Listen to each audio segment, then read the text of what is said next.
Olá, gente. Vamos começar mais uma aula agora de Físico-Química, estudando a energia livre de Gibbs. Vamos começar estudando a reação de formação da água líquida a partir de hidrogênio e oxigênio. Muito bem, nessa reação você pode calcular o ΔH, que é igual a menos 286 kJ, que vai para o meio ambiente. O cálculo do ΔH já foi feito.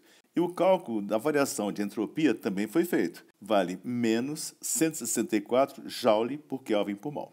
Com esses dados, calcula-se a variação de entropia do universo, que é igual à variação de entropia do sistema mais a variação de entropia do meio exterior. A variação de entropia de formação da água deu menos 164 Joule por Kelvin, mais a variação de entropia do meio exterior é menos ΔH sobre a temperatura do meio exterior. Vamos considerar que o meio exterior esteja a 25 graus, ou seja, 298 Kelvin. ΔS do sistema, menos 164 Joule por Kelvin, mais menos ΔH. ΔH é menos 286 mil joules, dividido pela temperatura, que é 298. Bem, essa conta vai ser igual. 960 Joule por Kelvin. A variação de entropia do universo, então, vai ser igual a 796 Joule por Kelvin. Isso quer dizer que essa é uma reação espontânea. Essa reação vai ocorrer se você colocar hidrogênio com oxigênio em contato, eles vão se transformar em água espontaneamente. A interpretação desse valor, quem melhor fez foi esse cidadão chamado Gibbs. Era um físico-químico americano e conseguiu dar uma boa interpretação. Falou assim, esse valor, a variação de entropia do universo, é o máximo de energia que aquela reação pode produzir por unidade de temperatura. E esse valor numérico é chamado de energia útil, ou trabalho máximo que você pode extrair da reação. Então, a entropia do universo é igual a um Q útil dividido pela temperatura. Fazendo, então, essa conta. 796 é a entropia do universo, que é igual ao Q útil, que você não sabe quanto é, dividido por 298. Esse Q útil vai ser igual a 237.208 joules, ou, arredondando, 237 quilojoules.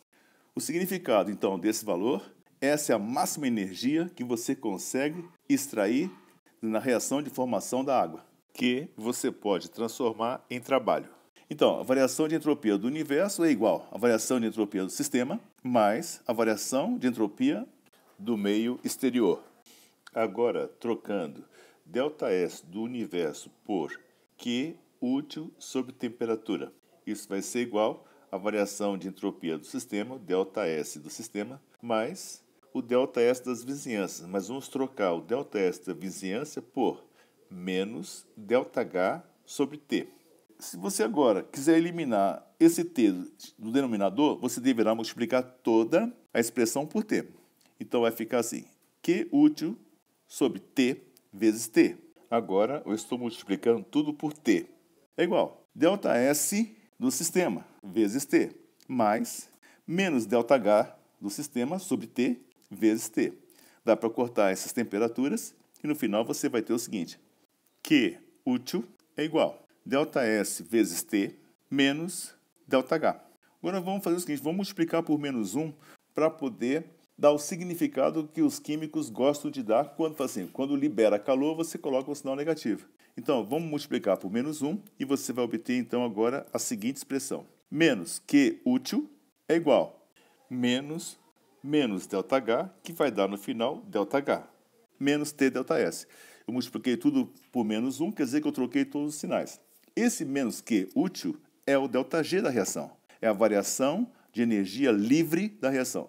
Quer saber quanto de energia você pode extrair de uma reação? Você vai calcular o ΔG, que você vai calcular assim, ΔH menos T ΔS. Agora, vamos dar um significado para os resultados que você poderá encontrar.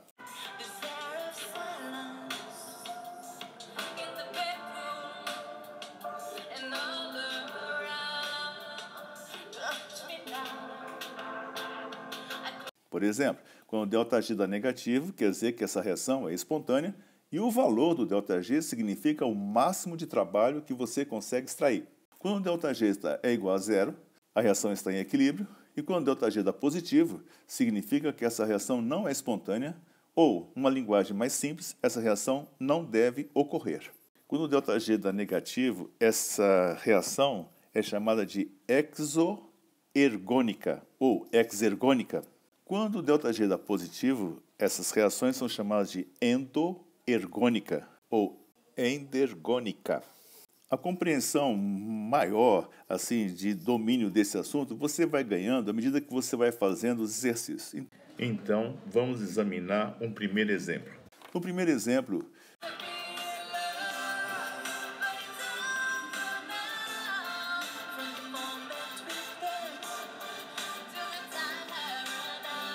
calcular a variação de energia livre nas condições padrão da reação de combustão do carbono-grafite. Bem, a reação de combustão do carbono-grafite é carbono-grafite mais O2 vai dar CO2. Essa é a reação de combustão. Como é que eu vou calcular a variação de energia livre? Primeiro eu vou calcular o ΔH. Então, a variação de entalpia é bem conhecida. Entalpia dos produtos menos entalpia dos reagentes. Então, vai ser igual a entalpia dos reagentes foi dado na tabela. Carbono-grafite é 0, oxigênio é 0 e CO2 é menos 393,5 kJ por mol. Muito bem, então vai ficar assim, ΔH igual a entalpia dos produtos menos 393,5 menos entalpia dos reagentes. São só substâncias simples, então é 0. Então, o ΔH dessa reação é igual a menos 393,5 kJ. O cálculo da variação de entropia foi dada a tabela. Então, a entropia do carbono-grafite é 5,7 Joule por Kelvin por mol. A entropia padrão do oxigênio a 25 graus é 205,1 Joule por Kelvin por mol. A entropia do CO2 dá 213,7 Joule por Kelvin por mol. Vamos calcular o ΔS, a variação de entropia. Então, fica assim, a entropia dos produtos menos a entropia dos reagentes vai ser igual a 213,7, que é a entropia dos produtos, menos a entropia dos reagentes. Você vai somar as entropias do carbono e do oxigênio, que vai dar 210,8. Faz essa subtração e você vai encontrar mais 2,9 Joule por Kelvin. Agora você já sabe qual é o ΔH da reação, já sabe qual é a temperatura, porque essa aqui vai ser a temperatura padrão, então vai ser 25 graus, e sabe também quanto vale ΔS. Então, ΔG vai ser igual a ΔH menos T ΔS, que vai ser igual a menos 393,5. Vou colocar em Joule, então vai ficar assim, vezes 10 a terceira, Joule, menos T, temperatura 298, ΔS, 2,9 Joule por Kelvin. Muito bem, faz esse monte de conta. O ΔG, zero, ΔG nessas condições, na temperatura de 25 graus, vai ser igual a menos 394,4 kJ. Bom, só para lembrar, você deve saber o seguinte, sempre que você faz o cálculo nas condições padrão, você coloca um expoente zero. Então, ΔG0 é igual a ΔH0 menos T ΔS0. Quer dizer que foi tudo encontrado a temperatura de 25 graus, ou seja, 298 Kelvin, e a pressão de uma atmosfera. Daí os químicos perceberam o seguinte, que é possível calcular a energia livre de cada substância nas condições padrão. Na reação de formação, você vai encontrar um ΔG de formação. E aquele ΔG, a gente vai transformar apenas num G, ou seja, vai ser a energia livre padrão de formação de qualquer substância. Então foi feita uma tabela, e essa tabela pode ser utilizada para calcular o ΔG de uma reação. Vamos ver então um exemplo, que é a própria reação de formação do gás carbônico, agora com as energias livres de formação.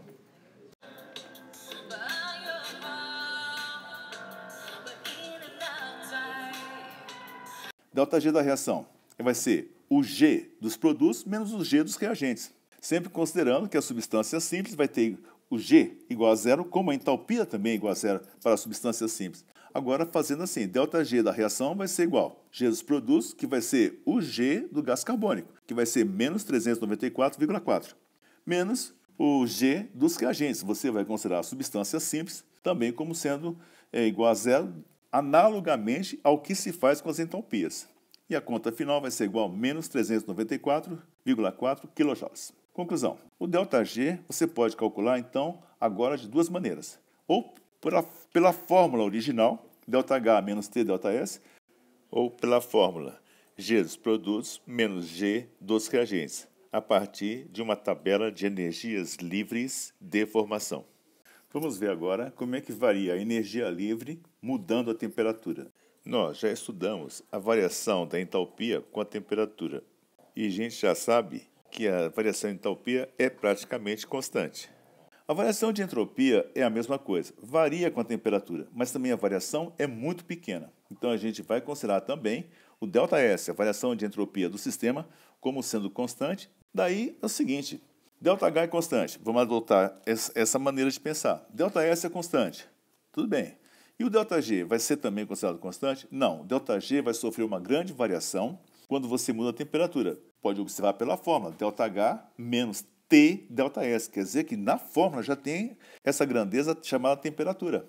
Então, ela vai ser muito sensível à variação de temperatura.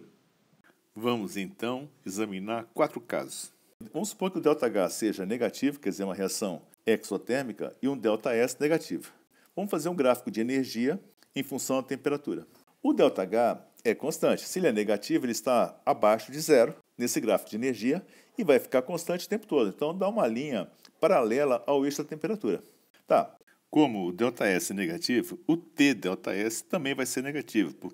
Aí o que vai acontecer? Tem uma parte desse gráfico onde o T ΔS ele é maior do que o ΔH. Quer dizer que aquele trecho do gráfico corresponde ao momento onde o ΔG vai ser negativo. Então, nesse trecho, a reação é sempre espontânea. E naquela temperatura anotada como temperatura T1, é o momento onde o ΔG daria igual a zero, onde o T ΔS ficaria igual ao ΔH. Bem, no segundo caso agora, vamos supor que a reação tem um ΔH negativo e o ΔS positivo, quer dizer que é uma reação exotérmica e ocorreu um aumento de entropia do sistema. Vamos fazer o gráfico de energia em função da temperatura. O ΔH é negativo, então está abaixo de zero, mas ele é constante o tempo todo, porque não muda com a temperatura. Mas o T ΔS vai estar sempre crescendo. Se o ΔS é positivo, cada vez que aumentar a temperatura, o termo T ΔS fica cada vez maior. E o T ΔS é sempre maior do que o ΔH, certo? Isso significa que essa reação vai ser sempre espontânea. O terceiro caso é isso aqui, onde o ΔH é positivo e o ΔS é negativo. Bom, o ΔH positivo quer dizer que a reação é endotérmica.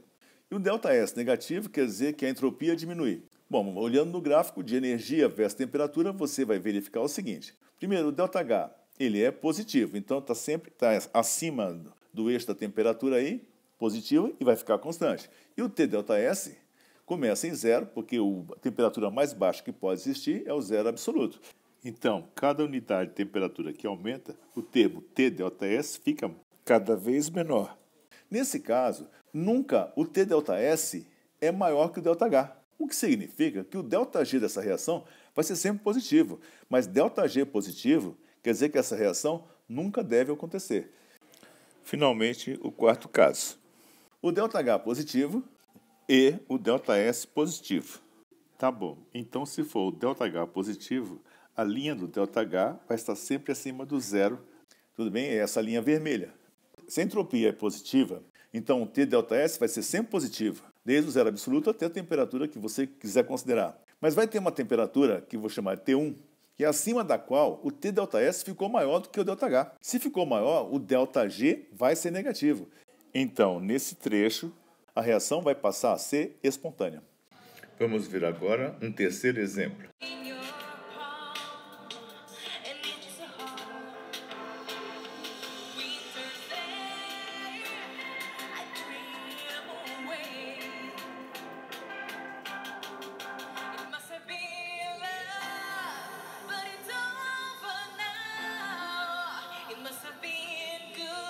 A partir de qual temperatura a reação de obtenção de cal virgem, CaO, passa a ser viável?